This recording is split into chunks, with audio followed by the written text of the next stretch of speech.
Hey, you! Want to get doomed? I'm Tessa. And I'm Nicole, and we have a spanking new podcast for your ear holes called Doom Generation.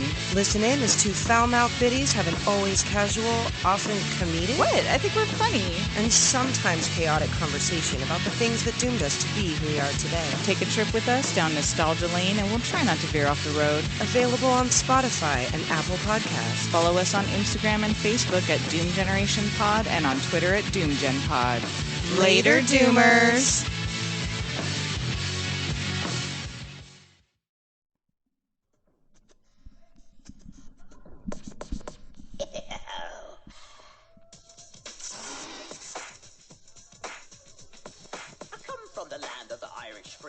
Dublin's the place where I learned my thing. From the Emerald Isle to your place in the hood, I'm the man of green, come to do no good. Left in the hood, come to do no good. Left in the hood, come to do no good. Blunt is dope, this place is hype. There's a lassie, she's just my type. I hate your result so soon to marry. Haven't been late so long, it's tragedy. I'm so bad, I'm good. I'll show you what to do, so lend an ear. Don't worry, little lassie, you've got nothing to fear. Sit with the lad who's lean and green, and let me show you why I'm a love machine. Come to do no good. I'm a wee green guy who's new to town. Show me what you do when you get down. I'll go up, you go down. We'll cause a scene, you'll love the dream. Left in the hood, come to do no good. Left in the hood, when we're bad, we're good. From the cliffs of Moor to your front door, better turn out the lights and pray some more. We're gonna party through the night until the dawn. Then you and I are gonna get it on. Left in the hood, come to do no good. Left in the hood, come to do no good. If that rap didn't tell you what you're in for with this film, then I don't know what will. Cue the music. You're only given a little spark of madness. Followed Mr. Carpenter. What he saw couldn't have been a dream. It was too real. But it couldn't have been true either. It was too deliciously frightful. Trying to catch yesterday. Old times are only good when you've had them. Night after night, all alone. Daddy's all pent up. Let's freak. Irrational thought. Everyone in this room is now dumber for having listened to it. Why, hello, and welcome to another episode of Film Spark. I am your host, Ebony, and this is gonna be a ride. Happy St. Paddy's Day to anyone who's listening on the time of this recording. Being a film podcast, I had to be extremely cliche and do a Leprechaun film, but while everyone else is doing the original, I thought I'd jump a few and we'll get into Leprechaun 5, Leprechaun in the Hood. So, I'm not gonna lie, I struggled. I was meant to record this a few days ago, and I'm struggling hard to decide on how I feel about this film. I also want to apologise if my voice goes in and out or a bit croaky through this. 2 days ago, I saw My Chemical Romance, and my voice has been all over the place since. So, just a warning. Well, look, let's just start at the beginning, because that's what we do, and I'll give you the synopsis of the film.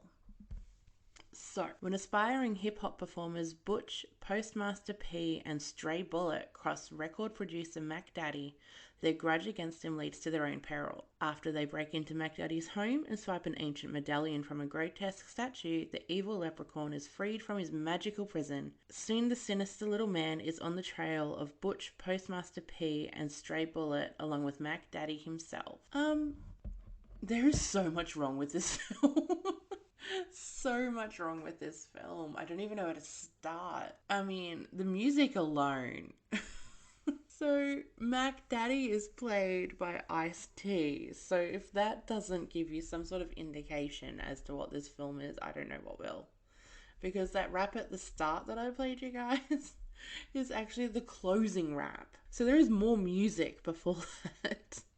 Like, the raps that come out of this film, I mean, it's highly entertaining, but it is absolutely ridiculous. As an example, we've got Jesus loves me, this I know. If he don't, I'll find a hoe. His mama's name was Mary Jo, and his disciples was some bad mofo. Like, what is that? Like, let's rap about Jesus and call him or his disciples a mofo, and it's nuts. This movie is nuts. Warwick Davis as Leprechaun never ever disappoints. If you haven't seen the other films, I mean, you don't need to see this. This is a standalone film. You need to know nothing about the others. But if you do, I highly suggest going back and watching at least the first one, because he's crazy as this character. And there's no real, like, how do I describe it? Warwick Davis as Leprechaun is so mundane that it adds to the character. Like, there's nothing to the guy other than pointing a finger and shooting magic and killing people. But, like, it's not like you really see any kills. He's just pointing his finger and doing shit. But his attitude is, like, so one tone, as you can tell in that rap. Like, oh my god. So the movie starts off, from what I can tell, is meant to be like a clip of Ice-T back in the 70s. They've got him in this horrible little fro and like these big bell bottoms, and it's ridiculous. Now, I may have missed something, because I'm not going to lie, like, I struggled to pay a lot of attention to this film. But I don't think they ever really say where they are. They just specify the fact that they're looking to steal gold that's supposedly in this place that they've appeared in. And so they find the gold, and Warwick Davis obviously is, like, before he's released, he's a statue. So like I said in the start of the film, like the synopsis, it says it's a grotesque statue. So he's there as a statue with the gold blang blang around his neck and a whole bunch of gold around him, and them being there to steal it, they stole it. But as soon as you move the medallion off the neck, Warwick Davis comes alive. And there's this weird scene of them all, like, struggling and fighting to, like, get out of this, I don't know, cave or whatever the fuck it is, alive. And the guy that's in there with Ice-T to steal the gold dies by fucking, oh my god, what are they called? You know those hair picks? There's like a little hair, it's like a comb, and dies by that. But it's so ridiculous. Like, they did not spend any money at all on this film. This is like low budget. And if I do research and I find out they've spent a lot of money on this film, I want to slap whoever spent the money, because I could have made it look more realistic in my house. Anyway, so he kills the guy with the hair comb, and he's frolicking around dying, and there's a little kerfuffle between Ice-T and Leprechaun, and the next thing you know, like, Warwick becomes a statue again, and, Ice-T leaves. And then it comes to, like, it skips to present day, where we meet the awesome rap trio, Butch, Stray Bullet, and Postmaster P. And it's so stupid. They're like, why is your name Postmaster? And he's like, because I'm like a delivery guy. I'm going to deliver a good message through my music. And it's all like, be kind to each other, and, it's not about hoes, and it's not about, the game. He's so, like, specific about it, and he's so dead on this fucking message. And that's, like, the theme throughout the whole film is their music, and they're trying to become, like, big rap stars. It's so stupid. So they're, like, early 20s, late teens maybe, I think early 20s, and they're doing whatever they can to get money. So there's a scene where they walk into a pawn shop, and they're like, this is Jimi Hendrix's guitar, and it's signed by him. It's got the signature and, like, the date it's supposedly signed, but it's been signed like a year or two after he died. And the guy at the pawn shop's just like, I'm no fool. I know when he died. This isn't, his guitar. And they're like, no, that's not true. He died then. And I'm like, oh God. And then we get to my favorite character in the whole film. So there's two pawn shops. So one's like a Chinese pawn shop sort of thing. And then there's like the main one. The main one is the one that just pushed them away. The Chinese one with Mr. Chow. Mr. Chow is ridiculous. He's the most cliche Chinese character in a film. And the shit that he says, it's so ridiculous. And then he comes out and he does like a dance. And he's like, yeah, go Mr. Chow. And he's showing this stupid dance. And it makes no sense. This film makes no sense. It is shambles. Between Ice-T being a record producer, and then on top of that you've got, the worst record producer. And then on top of that you've got this fucking trio of rappers who's trying to spread the good message. Oh God. Oh, well, Leprechaun is chasing them around. Oh, and then it gets they realize that the Leprechaun has come to life and it's chasing him and whatnot, and like every scene it's almost like the Leprechaun is a few steps behind them. So like they'll be doing something and then the Leprechaun will appear. But there's nothing really more, like there's no substance to this film. Like I could easily just fall asleep to this film. It is just so, it's like you fall asleep between scenes and then wake up to the most ridiculous thing you've ever fucking seen. Like I don't understand who this person is, but there's a person in the film that's, I think, meant to be I don't know if they're trans or if they're just a cross-dresser in the film, but for whatever reason they seduce the Leprechaun. Oh, this film, why would anyone want to seduce the Leprechaun and take it to bed? And then they're like full going at it. There's a whole like minute of listening to them go at it, and then obviously, it's the Leprechaun. He kills it after it, but I just... Why was that needed? Why was that needed? It added nothing to the film. Nothing to the film whatsoever. And that's essentially what this film is. It's a bunch of really random clips that are just mushed together with a really pathetic excuse of a storyline thrown in. And yet, it's so bad it's good. Like, you've got the raps, you've got the Leprechaun, you've got really awkward sex scene, you've got the most ridiculous killings you've ever seen, you've got Ice-T. Like, no joke, I thought Coco was going to come walking out. I thought it was going to be like, hey, look at Ice-T as this huge, like, rap producer, and then part of his little posse would be like, Coco would come out, and she'd just be on his arm. Oh, why didn't they should have done that. They should have done that. They should have had her come out. But this film is definitely, like, for me, I couldn't watch this again sober. Like, if I'm going to watch this film again, like, I need some drinks and I need some friends. So this is definitely a film to put on when you're feeling low and you need to pick me up. And you have your friends over, order some pizza, and get absolutely drunk to the ridiculousness that is Leprechaun in the Hood. The fact it's even called that, like Leprechaun in the Hood, and the whole film is just about rap. Like, it's so cliche, and yet it is absolutely hilarious. And it's just, I don't know how I'm gonna rate this, because it is just so out there. Like I said, it is so bad it's good, but is it that good? Like, are we talking Shark Side of the Moon good? Am I going higher? Am I going lower? Because, let's be real, if you haven't heard the last episode, like, the favourite part about that whole film for Shark Side of the Moon is the green screen moonwalking. So, this movie lacks that.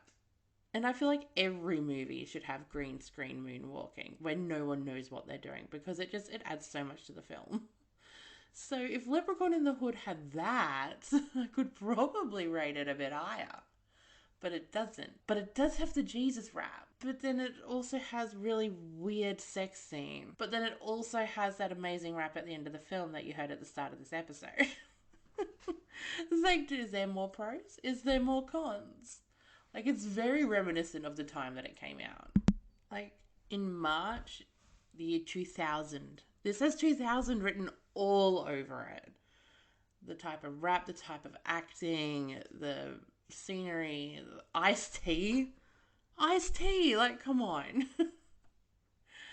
then, like, oh my god, I didn't even mention the best part of the film.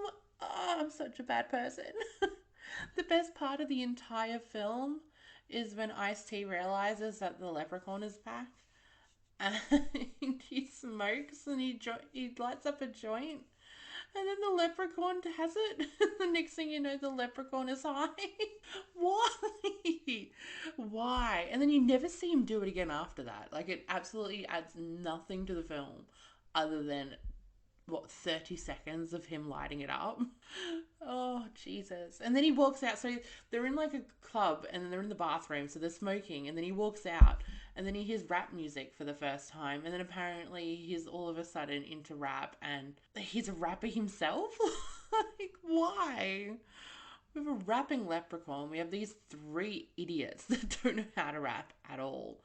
You got Ice-T running a record label. You've got... This is such a shambles of a film, but it is so much fun. And the one-liners. Oh my god, if there's anything to take away from this review, it is to watch the film just for the one-liners. Because they are ridiculous. A friend with weed is a friend indeed, but a friend with gold is the best, I'm told. I'll take it from you, homie. You'll see, because you know the leprechaun is the real OG. Like, what is this? Or not long after, the leprechaun comes back to life and they're looking at it and like, what the fuck is that? And Stray Bullet goes, I don't know, Chucky on crack, shoot that motherfucker. Like, these are absolutely ridiculous. Hey you listen to me, you don't want to fuck with me, okay? I hope you had sex last night, because I'm going to come over there and I'm going to cut off your dick, then I'm going to feed it to my pet, then I'm going to burn this shit when it comes out of my goddamn dog's ass, you hear me? Don't fuck with me, bitch. Now picture Ice-T saying that. Like, what the fuck? It's so chaotic.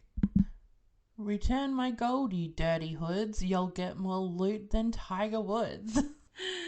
Oh, I'm going to leave the quotes there because you guys need to hear them in the film. Like, so much fun and so fucking ridiculous. But I'm going to leave it there. This was a really short and sweet little review. As I said, I thoroughly enjoyed the film, but I couldn't watch it again sober or by myself. And watching it with a friend definitely helped and helps. So highly recommend you do that because you might find yourself falling asleep between scenes. And if you start doing that, you start missing all the nuggets of gold throughout the film. So with that horrible pun being said, I'm going to leave you guys to it. Next week is... I'm so excited. I'm so glad I'm doing this. Next week is Billy Madison. If you know me, you know why I'm so excited to do that film. But I hope you guys have a wonderful day. If you're celebrating St. Paddy's, please be careful. If you guys are like what it's like here in Oz, in some of the pubs and places around here, just please be careful. But that being said, enjoy your day. Thank you guys so much for listening. I'm sorry this review was a bit chaotic. I struggled. I struggled watching this. I've struggled reviewing it. So I'll leave you guys with it's a 2 out of 5, which is about the same as I rated Shark Side of the Moon last week, I think. But they're both great for different reasons. Stupid reasons, but different reasons. So I'm going to leave that with you guys. Enjoy your day, and you'll hear from me next week. Bye. You were just listening to the Film Spark podcast for all your film needs and more. Like what you heard? Give us a shot. Follow us on Spotify, Apple, Good Pods and more, or follow the socials at film_spark_pod. You know what? Just follow us on everything. Check out the link tree. linktr.ee/filmsparkpod. Find us, follow us, give us a shout. We always want to hear from you.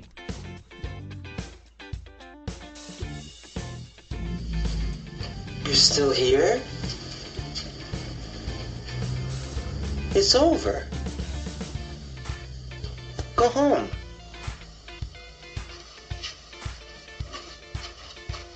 go.